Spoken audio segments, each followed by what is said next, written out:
ආයුබෝවන් පුතේ දුවේ සිංහල පාඩම් පෙළේදී අද මම ඔයාලට කියලා දෙන්න හදන්නේ අමාවතුර කෘතියේ තියෙන අඟුලිමාල දමනය පිළිබඳව. ඔයාලා දන්නවා අඟුලිමාල දමනයේ තියෙන අමාවතුර කෘතිය. අමාවතුර කියන්නේ පුතේ ගුරුළුගෝමි පඬිවරයා රචනා කරපු විශිෂ්ට කෘතියක්. ඒ වගේම ධර්ම ප්‍රදීපිකාව කියන මහා බෝධිවංශ පරිකතාවත් ලියන්නේ ගුරුළුගෝමි පඬිවරයා. අමාවතුර තියෙනවා පුතේ පරිච්ඡේද 18ක් තියෙනවා. මතක තියාගන්න 18 වංගුව. නිසා පරිච්ඡේද 18ක් තියෙනවා. 7 වෙනි පරිච්ඡේදය තමයි අඟුලිමාල දමනයේ තියෙන්නේ. මතක තියාගන්න 18 වංගුවේ 7 වෙනි වංගුවේ තමයි දරුණු දාමරික අඟුලිමාල ඉන්නේ. ඒතර මුලින්ම තියෙනවා පරිච්ඡේද ටික මතකයි දුර්දාන්ත දමන, සසන්තාන දමන, පරසන්තාන දමන, ගහපති දමන. ඒකත් මතක තියාගන්න පුළුවන් සරල ක්‍රමයක් කියලා දෙන්නම්. දුර්දාන්ත කියලා කියන්නේ දුර්දාන්ත ආත්ම අතීත ආත්ම භාවවලදී දමනය කරන්න බැරි අය දමනය කරනවා. එතකොට ජාතක කතා වලින් තමයි මේ කතා කියන්නේ. ඊට පස්සේ පුතේ තියෙන්නේ සසන්තන. ඉස්සර තමන්ගේ හිත දමනය කරන්න එපා නේද? බුදු වුණා කියලා තමන්ගේ හිත දමනය කරන නිසා සසන්තාන දමන. ඊට පස්සේ පරසන්තාන බුදු වෙලා අනිත් අයගේ සිත් දමනය කරනවා. ඊට පස්සේ ගහපති දමන බලවත් ගෘහපතිවරු දමනය කරපු කතාව. ওই ටික මතක තියාගන්න ඔය පරිච්ඡේද කිහිපය තුළ තියෙන ටික. ඒ වගේම 14 පරිච්ඡේද මතක තියාගන්න 18 වංගුවේ තවත් භයානක සත්තු දෙන්නෙක් ඉන්නවා. නාග දමන කියන 14 වෙනි පරිච්ඡේදයේදී නාග කියන්නේ නාගයා සහ ඒ වගේම හස්තියෙකු කියන දමනය කිරීම හස්තියා කියන අර්ථයක් තියෙනවා. ඒතර ওই ටික මතක තියාගන්න පුතේ කෘතිය සම්බන්ධ. ඒ වගේම ඔයාලා දන්නවා අමාවතුරේ තියෙන රචනා රීති ඉතාම විශිෂ්ටයි. හරි? සියබසින් මා විසින් සැකෙමින් දක්වනු ලැබේ. සිංහල භාෂාවෙන් සංක්ෂිප්තව තමයි මම කියන්නේ. ඒතකොට අමාවතුරේ තියෙන විශේෂ ලක්ෂණයක් තමයි සංක්ෂිප්ත භාෂා රීතිය. හොඳට මතක සංක්ෂිප්ත භාෂා රීතිය. අනිත් එක තමයි මේ නොවියත් හුදී ජනයන් සඳහා තමයි මේක ලියන්නේ. පුරුෂ ධම්ම සාරතී බුදුගුණයේ කැටි වූ බණ කතා තමයි පුතේ මේකේ අන්තර්ගත වෙන්නේ. ওই ටික අපි දන්නවනේ ඔයාලා දන්නවා. හරි. ඒතකොට මේකේ තියෙන ඊටාම ලස්සන කතාවක් තමයි අඟුලිමාල දමනය. පුතේ අඟුලිමාල දමනේ බුත්සරණේ තියෙනවා. බුත්සරණේ පටන් ගන්නේ අඟුලිමාල දමන බුදුහාමුදුරුවෝ අඟුලිමාල දමනය කරන්න යනකොට මිනිස්සු කියනවා ශ්‍රමණයන් වහන්සේ පැත්තට යන්න එපා දරුණු කෙනෙක් ඉන්නවා. එතනින් පටන් ගන්න. හැබැයි අපේ අඟුලිමාල දමනේ පටන් ගන්නේ උපතේ සිට. නේද? අඟුලිමාල සරුහු කතාව කියනකොට නේද? අර මන්තානේ බැමිණිය මේ රෑ පුතකු ප්‍රසූත කළා කියන තැනේ ආරම්භයේ තියෙනවනේ. එහෙනම් උපතේ සිට රහත් වීම දක්වා තියෙන. ඇයි එහෙනම් අමාවතුර කෘතියේ උපතේ ඉඳන් තියෙන්නේ? හොඳට මතක තියාගන්න. අමාවතුර කෘතියෙන් අමාවතුර මේ රචකයා ආමන්ත්‍රණය කරන්නේ බුද්ධිමත් ප්‍රජාවක්, බුද්ධිමත් පාඨක පිරිසක්. ඒ නිසා අඟුලිමාල චරිතය ඊටාම ගැඹුරින් විශ්ලේෂණාත්මක අධ්‍යයනය කරන්න පුළුවන් උපතේ සිට අඟුලිමාල කියන මේ දාමරික පුද්ගලයා දමනය කරලා රහත් වීම දක්වා තිබුණා. හොඳට මතක තියාගන්න එක. හරි. එතකොට දැන් මම ඔයාලට කතාව සරලව කියලා දෙන්නම්. එතකොට අඟුලිමාල කියලා කියන්නේ බර්ග පුරෝහිතයාටත් ඒ වගේම මන්තානේ කියන බැමිණියටත් දාව බිහි වුණු කෙනෙක්. ඊට පස්සේ රෑ තමයි දරුවා බිහි කරන්නේ. අසිරිමත් සිදුවීමක් වෙනවන්නේ අසිරිමත් සිදුවීම තමයි සියලු නුවර ආයුධ දිලින. රජුගේ මගුල් යහන්න තිබූ මගුල් කඩුවද දිලින. සෙසු අවිදු දිලින. සියලු ආයුධ දිලිසෙනවා. එතකොට මේ තාත්තා ගිහිල්ලා බලනවා එළියට මොකද්ද මේ විශේෂත්වය? ඒගොල්ලෝ ජ්‍යොතිෂ අදහන අය. ඒ නිසා ජ්‍යොතිෂ ශාස්ත්‍රයට අනුව දැනගන්නවා මෙයා ඉපදිලා තියෙන සොරණකතකින්. එතකොට ඊට පස්සේ දැන් උදේම යනවා රජුරුව හම්බ වෙන්න. දැන් පුරোহিত කියලා කියන්නේ හැම දෙයක්ම රජුරුවන් කනේ තියන්න එපායිනේ. රජ්ජුරුවන්ගේ අපි ගත්තොත් හැම දෙයක්ම කියන්න ඕනේ. එයාගේ පැවැත්ම තියෙන්නේ රජ්ජරණ උපදේශ දීම මතනේ. තමන්ගේ ගෙදර සිදුවුණු සිදුවීම කියන්නේ නැතුව ගියොත්, කියන්නේ නැතුව පසු කාලීන ආරංචි වුණොත් ඒක හොඳ නැහැ. අනික දරුවෙක් බිහි කිරීමක් උදේම ගිහිල්ලා රජ්ජුරුව අහන රජතුමනි හොඳට නිදිය ගත්තද? ඔව්.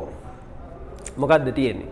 රජතුමනි මගේ ගෙදර උදේ මගේ බැමිණිය දරුවෙක් ප්‍රසූත කළා. සියලු නුවර ආයුධ දිලිසුණා. ඊට පස්සේ මේ රජුරෝ කියනවා රජතුමා කියනවා ඔව් මම බයෙන් හිටියේ මගේ මගුල් යහන තිබු මගුල් කඩුවක් දිලිසුණා මොකක් හරි විපතක්ද කියන නෑ රජතුමනි මගේ ගෙදර දරුවෙක් උපන්න ඔබ හේතුව අනිත් එක තමයි මේ දරුවා ඉපදිලා තියෙන්නේ සොරණකතකින් ඊට පස්සේ රජු අහනවා ඔය පුද්ගලයා අනාගතයේදී දරුවා තනි හොරෙක්ද සොර මුලක් විදියට රට පහරන කෙනෙක්ද ඊට පස්සේ මේ බර්ග පුරෝහිත කියනවා රජතුමනි තනි හොරෙක්. ඉතින් එහෙනම් තනි හොරෙකුට කරන්න දෙයක් නැහැ නේ මහා රටක් මෙයා කරන්න බෑ නිසා පිළුදගුව ඔහු පෝෂණය කරන්න කියලා කියනවා. දැන් රජුරුවන්ගේ පර්මිෂන් එක රජුරුවන්ගේ අවසරය ලැබුණා. දැන් මේ බර්ග පුරෝහිතයා මේ දරුවා හදනවා.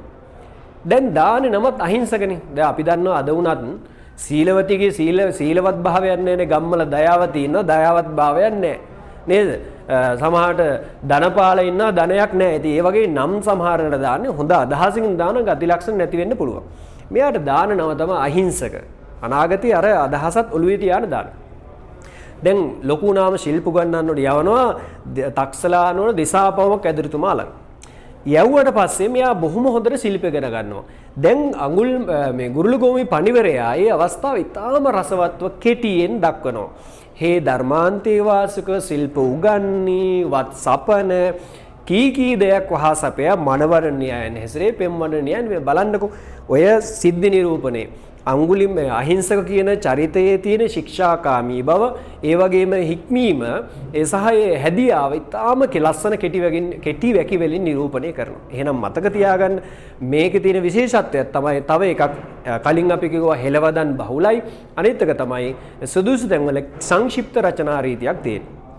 හරි ඊට පස්සේ දැන් ඔහොම වුණාම අනිත් ශිෂ්‍යෝ කල්පනා කරනවා යකෝ අපි පේන්නේ නැහැ නේ ගුරුවරයාට. ඌ කෙසේ බිදුවම්ද? එනිසා හැම වෙලේම ගුරුවරයාට ලොකු වෙන්නේ අඟුලි මේ අහිංසක.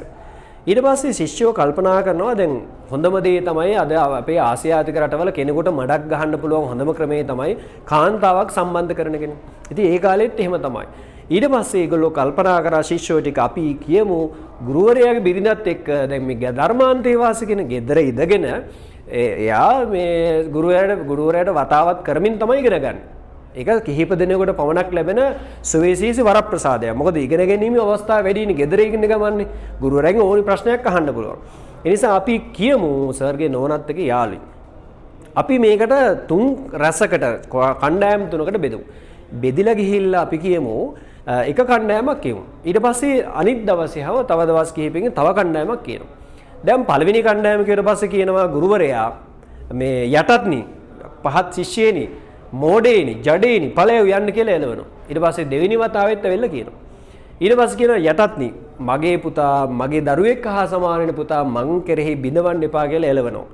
ඊට පස්සේ තුන්වෙනි කණ්ඩායමත් ඇවිල්ලා කියනවා ඔබතුමාට විශ්වාස නැත්නම් පරීක්ෂා කරලා බලන්න. දැන් අර ලෝකේ බොරුවක් ඇත්ත කර න්‍යායක් තියෙනවානේ හිට්ලර් කරා ගොබෙල්ස් න්‍යායය. නිසා ඒක අදටත් වළංගුයි. ඒ නිසා බොරුව කියන්න ඇත්ත වෙනවා. ඊට පස්සේ ගුරුවරයා හිතුව ඇත්ත. ඒ නිසා ඔය මගින් නැති වෙන ඊර්ෂ්‍යාව වෛරය කියන එක ලෝකේ ප්‍රබලයිනේ.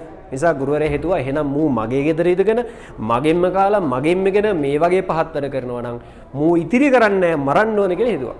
හැබැයි මරුවොත් එහෙම දිසාපාමොක් තක්සලාවට එන කවුරුත් නැහැ ඉගෙන ගන්න. ගුරුවරයා ශිෂ්‍යෝ මරනවා කියලා දැනගත්තා. ඒ නිසා උපක්‍රමශීලීව මරන්න හිතුවා. ඔව් උපක්‍රමයේ තමයි කල්පනා කළා මේ මම ගුරුපරුණු අවසානයේ ශිල්ප අවසානයේ ශිල්ප උපචාරයේ ශිල්ප අවසානයේ පූජාවක් ගුරු පූජාවක් තියන. ඒ පූජාවට මම කියනවා මිනිසුන් දහසක් මරන්න. දැන් කිව්වර පස්සේ අහිංසක කියනවා දූතුමනි අපි අහිංසක කුලේ මට ওই වැඩේ කරන්න බෑ. ඊට පස්සේ ගුරුවරයා කියන එහෙනම් පුතේ ඔයාට ශිල්ප පිහිටින්නේ නැහැ. ඊට පස්සේ දැන් ශිල්පයත් අරගෙන යන්න එපයි. අවසානයේ ඊට පස්සේ මෙයා මොකද කරන්නේ? ඒ පූජාව කරන්න කැමති වෙනවා. පංචායුධ සන්නද්ධව. ඒතර කඩුව, දුන්න, මුගුර, පාරාවලල්ල, පොල්ල කියන මේ ආයුධ පහ අරගෙන කැලයට ගිහිල්ලා අටවියට ගිහිල්ලා අටවි මැද්දේ කැලෑව මැදදී ඉන්න මිනිස්සු සේරම මරලා දානවා. දැන් කැලෑවට කවුරුත් යන්නේ නැහැ. ඊට පස්සේ මොකද වෙන්නේ? රැයට ගම් වලට ගිහිල්ලා මරනවා. දැන් මේකට මරණ අයගේ දැන් ඇඟිලි තැන් තැන්වල හංගනවා. හැබැයි තැන් තැන්වල හැංගුවට සත්තු කාලා හරි මොනවා හේතුවක් නිසා අර මරාගත්ත ගාන එකතු කරගන්න බැරි වෙනවා. ඊට පස්සේ මොකද කරන්නේ? මිනිස්සු මරලා මිනිසුන්ගේ ඇඟිල්ල මාලයක් විදිහට දරා ගන්න. එතනදී මේ ගුරුළුගෝමි පණිවරය උපදේශයක් දෙනවා. උපදේශයේ තමයි වෙයි මතක ඇති ඔයාලට මේ පණිවා කරනොත් සිත් නොපිහිටින බව. ඇත්තටම අපරාධ කරන මිනිසුන්ට මොනවා හරි මිස්ටේක් එකක් වෙනවා. දැන් ඔය හිතන්නකෝ බලන්න මිනිමරුම් මනුෂ්‍ය ඝාතන ඊට පස්සේ තියෙන අපරාධ දීපල කොල්ල කැම්මල මොන හරි සාක්ෂියක් ඉදිරි කරලා යනවාමයි බොහෝ වෙලාවට. ඒ නිසා ඒක හිම තමයි උපදේශයක් දෙන මිනිමරණ අයට ප්‍රාණඝාත කරන අයට විනාශකාරී ක්‍රියාවන් කරන අයට සිත පිහිටවන්නේ පිහිටින්නේ නැහැ. ඒක උපදේශයක් දුන්නා. දැන් ඊට පස්සේ දැන් ඔය විදිහට දැන් එන්නකොට මිනිස්සු දැන් යන්නේ නැහැ මේ පැත්තට. ඊට පස්සේ දැන් බුදුහාමුදුරු දවසක් ලෝකේ දිහා බලනකොට දැක්ක මේ අඟුලිමාලට පිහිට වෙන්න ඕන. නැත්තම් මොකද වෙන්නේ? අම්මා මරලා අනන්තරේ පාප කර්ම කරනවා. රහත් වෙන්න පින තියෙන කෙනෙක්. දැන් බුදුහාමුදුරු පාත්‍ර සිවුර අරන් යනකොට දැන් අම්මා අනිත් පැත්තෙන් රජුරෝ දැන් නියෝග කරනවා අඟුලිමාල අල්ලන්න ඕන. ඒකට රජුරෝත් යනවා. දැන් රජුගේ පුරෝහිතනේ කවුද? බර්ග. බර්ග ගිහිලා නෝනාට කියනවා. නෝනාට කියනවා ඔයා යන්න මට නම් විශ්වාස නැහැ, මට විශ්වාස නැහැ, කාන්තාව විශ්වාස නැහැ, අඩුමතර ඔබත් මට විශ්වාස නැහැ. මගේ දරුවා කියලා හොරෙක් නම් ඌ විශ්වාස නැහැ. ඊට පස්සේ අපි වාඩි වෙලා හිටියේ බිම අතුරලා තිබ්බ රෙදි කෑල්ල ඊළඟ දවසක ගිහිල්ලා වාඩි වෙන්න බෑ විශ්වාස නැහැ. ඒ නිසා මට ඔය જાති රජා විශ්වාසන් මං හතර පැත්තෙන් තැල්ලෙන්නේ. ඒ නිසා උඹ කරන දෙයක් කරපන් කියලා බිරිඳට කිව්වට පස්සේ බිරිඳ දරුස නිහස නිසා අම්මා යනවා දරුවා බේරගන්න. රජ්ජුරුව දැන් මේක දැන් රජ්ජුරුව දැන් මේක උද්ඝෝෂණයයි මිනිස්සු බැරිම තන රජ්ජුරුවන්ගේ මාලිගාවට ඉස්සරහට වෙලා උද්ඝෝෂණය කරනවා. කියනවා මේ අගුල්මල් නම් සොරෙක් දරුණ මුළු රටම විනාශයි. ඊට පස්සේ රජ්ජුරුව කල්පනා කරනවා දැන් රජ්ජුරුව ඇත්තටම මේ බයයි. රජ්ජුරුව කල්පනා කරන යන වෙලාවේ බුදුහාමුදුර ළඟට ගිහිල්ලා මම බුදුහාමුදුරන් උපදේශයක් ගත්තොත් බුදුහාමුදුර මම පෙරදෙනවා නම් අනිවාර්යෙන් බුදුහාමුදුර මොන හරි දෙයක් කියලා මම නතර කරනවා. එතකොට මම දිනනවා නම් ඔච්චර විශාල සේනාවක් ගෙනියන්න ඕනේ නැහැ කියලා මට කියනවා. ඒ නිසා බුදුහාමුදුර නතර වෙන්න කිව්වොත් මට නතර වෙන්න පුළුවන්. එතකොට මිනිසුන්ගේ තියෙන අර උද්ඝෝෂණය නතර කරන්න පුළුවන් කියලා හිතලා ඊට පස්සේ දැන් බුදුහාමුදුර හම්බෙන්න ගියා. දැන් ඔන්න බුදුහාමුදුර දැන් යනවා. යනකොට කියනවා මහණේ මගට නොයා එමග අගුල්මල් නම් සොරක දරුණ ලෙහෙමුඩුවත් ඇත්තේ සතුන් කෙරේ කරුණු නැත්තේ ගම් නොගම් කරේ නියම් ගම් නොනියම් ගම් කරේ දනව් නොදනව් කරේ මිනිසුන් මරමරා ඇඟිලි විද මාලා කොට අතර හරිම ලස්සන තැනක් අනුප්‍රාස රසයේ තියෙනවා. අර අඟුලිමාලගේ දරණු ස්වභාවයේ රෞද්‍ර රසය මතු කරලා තියෙනවා. ඒ වගේම සජීවී සිද්ධි නිරූපණයක් අඟුලිමාලගේ සාහසික රෞද්‍ර විලාසය මතු කරලා තියෙනවා. කෙටි වැකිය දාගෙන තියෙනවා. හෙළ වදන් වලට බහුල නැඹුරු වෙච්ච භාෂාවක් දාගෙන තියෙනවා. උතන හොඳ ලස්සන තැන පාඩම් කරගන්න. දැන් බුදුහාමුදුර ඉස්සරහට යනකොට දැන් අම්මා ගියා. අම්මට හොයාගන්න බැරුණා. පුතේ අඟුලිමාල අහිංසක. ඔයා කොහෙද කියලා අම්මට හොයාගන්න බැරුණා. දැන් බුදුහාමුදුරුවෝ ගිය කැලේට යනකොට අඟුලිමාල දැන් හිතුවා තව එක්කෙනයි මරන්න තියෙන්නේ. 999ක් මරලා. දැන් දැලි රවුල් කප්පුවා. හිස මේ රවුල් එහෙම කපලා අලුත් වස්ත්‍ර හැඳගෙන ගුරුවරයාට ගුරු පඬුරු පූජා කරන්න දැන් සූදානම් වෙලා ඉන්නේ. තව එක්කෙනයිනේ මරන්න තියෙන්නේ. දැන් එතකොට ඔහොම යනකොට බුදුහාමුදුරුවෝ පස්සේ එළවෙනවා. හැබැයි ලං වෙන්නවත් බෑ. ඊට පස්සේ මේ ගුරුළුගෝමි පණිවරය එතනත් ලස්සනට සජීවී අවස්ථා නිරූපණයක් කරනවා. ඒක තමයි මිහි කෙල සිඳී ගියේ ශරීරයෙන් සේද බස්සි. එකල අගුල්මල් විස්මිතව මම ඇතුන් ලුහු බැඳ ගැනීම పూర్වේ අසුන් ලුහු බැඳ ගැනීම ඔය විදිහට ප්‍රකාශයක් කරනවා. ඒ නිසා මේ කටේ කෙල හිඳුණා. ශරීරයෙන් දාඩිය වැගරුණා. කෙටි වැකීමකින් ඒ අර දාඩිය දාගෙන අමාරුවෙන් එළවෙන අවස්ථා නිරූපණය කරලා තිබුණා. ඊට පස්සේ ඉස්සරහට ගියාම බුදුහාමුදුරණ කියනවා මහණ ඔබ නතර වෙයක්. බුදුහාමුදුරුවෝ කියනවා මම නතර වෙලා ඉන්නේ. ඔබ නතර වෙයක්. ඊට පස්සේ නතර වුණා අඟුලිමාල. දැන් මම නතර වෙලා දැන් ඔබ නතර වෙයක්. බුදුහාමුදුරුවෝ දැන් මම නතර වෙලා ඉන්නේ. ඔබ නතර වෙලා නැහැ. ඊට පස්සේ හිතුවා මේ මොකද්ද කියන කතාව. මේ එහෙනම් සාමාන්‍ය ශ්‍රමණයෙක් නෙමේ බුදුහාමුදුරුවෝ මට කරුණාවෙන් ආපු කෙනෙක්. ඊට පස්සේ ඔබ වහන්සේ ගෞතමයන් බුදුන් වහන්සේ. ඔව්. ඒ නිසා ඔබ සංසාරයේ ගමන නතර කළා නෑ. මම නතර කළා තියෙන්නේ. ඊට පස්සේ ආයුධ සේරම ටික ප්‍රපාදයට දාලා බුදුහාමුදුරුවෝ ළඟට මහාන වෙන්න අවසර ඉල්ලවුවා. බුදුහාමුදුරුවෝ ඒ භික්ෂු දකුණු අත දික් කරා එව මහාන කියනකොටම පැවිදි වේසී ආයතන අద్భుත රසයේ තියෙන තැන.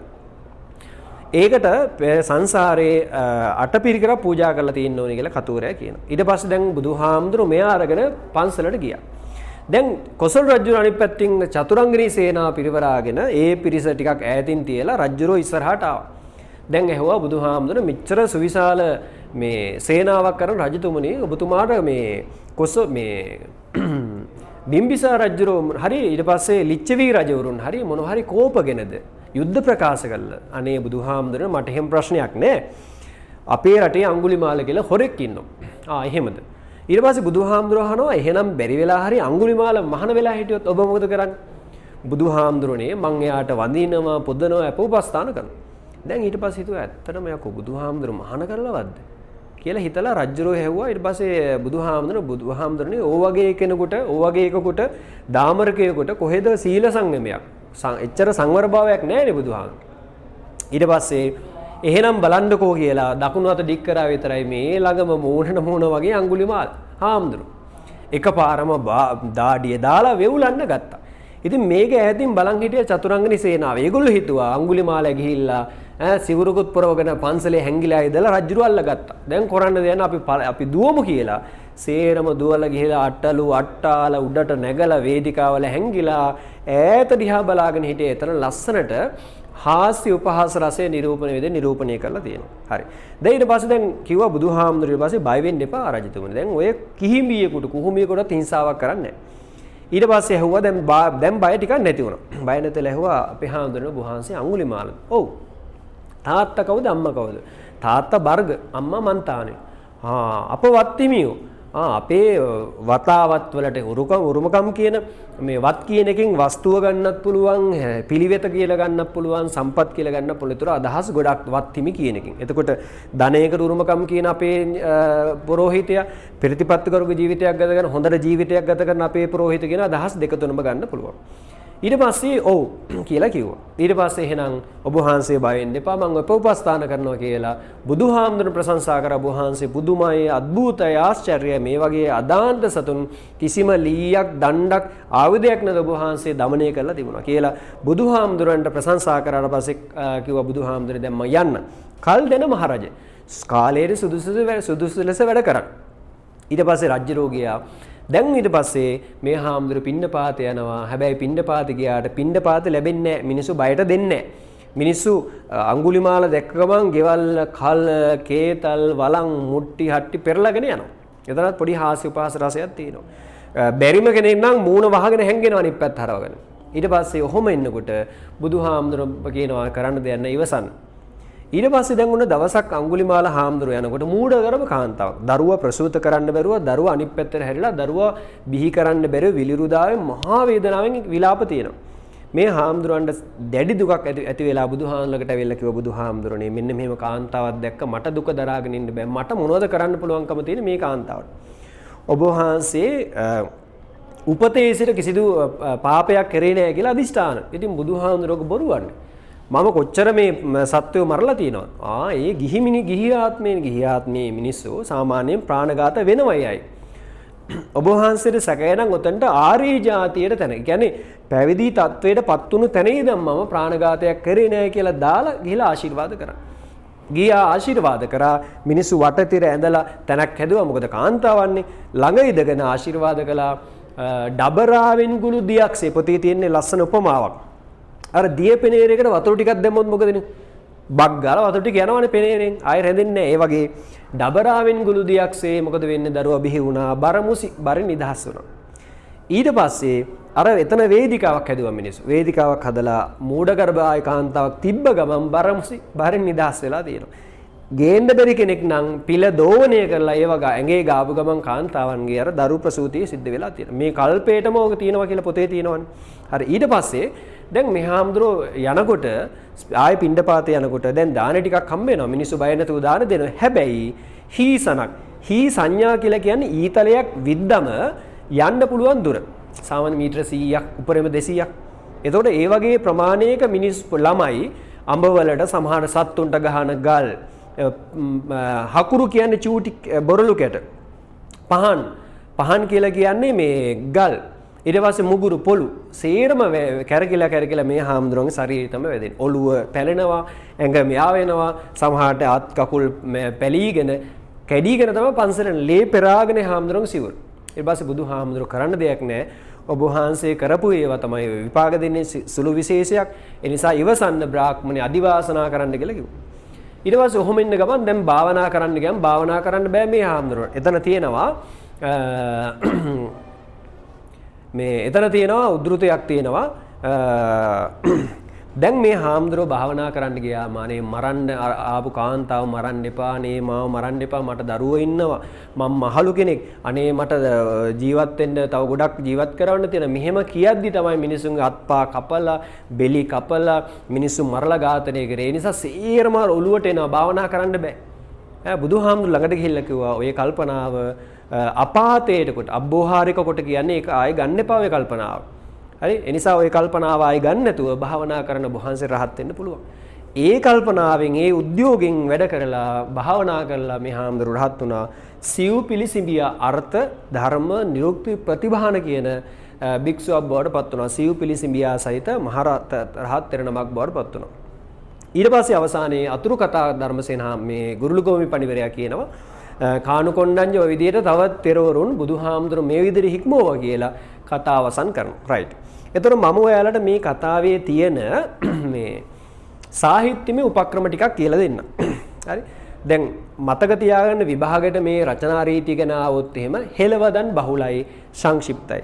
මම නිකන් ඔයාලට පොඩ්ඩක් නිකන් විහිළුවෙන් තහලුවෙන් මතක් කරගන්න. හෙළු කොට කියලා මතක තියාගන්නකො. හෙළු කියන්නේ සිංහල භාෂාව, හෙළවදන් බහුලයි, කොට කියන්නේ සංක්ෂිප්තයි. හෙළු කොට රීතියක් තමයි මේකේ තියෙනක තමයි ප්‍රධාන ලක්ෂණය. ඊට අමතරව සජීවී අවස්ථා නිරූපණය කරා. ඊට පස්සේ අර මං කිව්ව හේ ධර්මාන්තේ වාසිකව ශිල්ප උගන්වී වත්සපන කීකේ දෙයක් වහසපයයි. තව ගත්තොත් එමහානේ මගට නොයා එමග අගුල් මල්ලම් සොරක දරුණ ලෙහෙමුඩු ගත්තත් ඇත්තේ සතුන් කෙරේ කුරුල් නැත්තේ ගම් නොගම් කරේ නියම් ගම් නොනියම් ගම් කරේ දනව් නොදනව් කරේ මිනිසුන් මර ඇඟිලි විද මාලා කොට දර එතන ගන්න පුළුවන්. ඊට පස්සේ ගන්න පුළුවන් උපදේශ තිබ්බා මේ නුවණ ඇතද පණිවා කරනෝන් සිත නොපිහින බැවින් කල්යත්තත් ගණන් අර ප්‍රාණඝාත කරන අයට සිහිය පිහිටින්නේ නැහැ. රෞද්‍ර රසයේ තිබ්බා රෑගමට වැද පයින් පැහැර දොර ගලවාපියා එහි හොතුවන් මරාපියා එකක දෙකකයි ගැන යයි. එතකොට එතන රෞද්‍ර රසය තිබ්බා. ඒ වගේම තමයි සමාජ ආකල්ප විදියට ගන්න පුළුවන්. අර තියෙනවානේ පෙර මා සොරු පෙරමා සබදයයි විශ්වාස නොකොට යුත්තේ තමා පළමු අතට හොන් කොළ මා පෙර වැළඳගත්තේ විශ්වාස නොකොට යුත්තේ ඊට පස්සේ රජමා සබදයයි විශ්වාස නොකොට යුත්තේ ස්ත්‍රීමට වශ්‍යයි කාන්තාව විශ්වාස කරන්න එපා රජුව විශ්වාස කරන්න. සමාජ ආකල්පත් මේකෙන් තියෙනවා. භයානක රස අනුප්‍රාස රසය මේකේ තියෙනවා. ඒ වගේම තමයි එතකොට මේකේ අපි ගත්තොත් එහෙම තව තත්සම වදන් සමහර තැන්වලදී අපිට හඳුනා ගන්න පුළුවන් භාෂාරීදී එක ලක්ෂණයක් හෙළවදන් සහ සංක්ෂිප්ත භාෂාවක් යොදාගෙන තියෙන වගේම කෙටි වචන කෙටි වැකි යොදාගෙන තියෙන වගේ තමයි තත්සම වදන් මිශ්‍ර භාෂාවකුත් මේකේ යොදාගෙන තියෙනවා. ඒ නිසා ඔයාලට මේ පොඩි කාලය තුල අඟුලිමාල දමනය පිළිබඳව මම කතාව සම්පූර්ණයෙන් කියලා දුන්නා. මේක ඔය කියූපු කොටස් ටික පුතේ ඔයාලා පාඩම් කරගන්න. විභාගයට ප්‍රශ්නයක් ආවොත් ඇහෙන්නේ ওই ටිකෙන් තමයි. ඒ නිසා ඊටාම විශිෂ්ට කෘතියක් අපි ගත්තොත් එහෙම දුමකට නැත්තම් නරක මාර්ගයට ගිය කෙනෙක් යහපත් මාර්ගයට අරගෙන ලෝකේ විශිෂ්ට චරිතයක් බවට පත් කරේ යහපත් මඟ පෙන්වීම නිසා දූරදර්ශී බුදුහාමුදුරගේ මඟ පෙන්වීම නිසා. ඒ නිසා මේ චරිතයේ ගැඹුරින් විශ්ලේෂණය කරන්න පුළුවන්. සමාජ තොරතුරු විශ්ලේෂණය කරන්න පුළුවන්. සාහිත්‍ය රසය විඳ ගන්න පුළුවන්. ඒ වගේම තමයි දහම් කරුණොත් මේ කුසල අකුසල කර්මඵල විපාක ඒ වගේ දේවල් පිළිඹු කරන කතා පොත. ඒ නිසා ධර්මමය වශයෙන් සමාජමය වශයෙන් ඓතිහාසික වශයෙන් සහ සාහිත්‍යමය වශයෙන් ඉතා විශිෂ්ට කතාවක් විදිහට අපිට මේ අඟුලිමාල කතාව අඳුර ගන්න පුළුවන්. එහෙනම් බොහොම ස්තුතියි සියලු දෙනාට. ඔයාලට මේ වගේම ඉස්සරහට සාමාන්‍ය පෙළ සාහිත්‍ය ඔයාලගේ පොතේ තියෙන අනෙකුත් පාඩම් පිළිබඳව වීඩියෝ වලින් අපි හමු වෙමු. සියලු දෙනාටම සුබ දවසක්.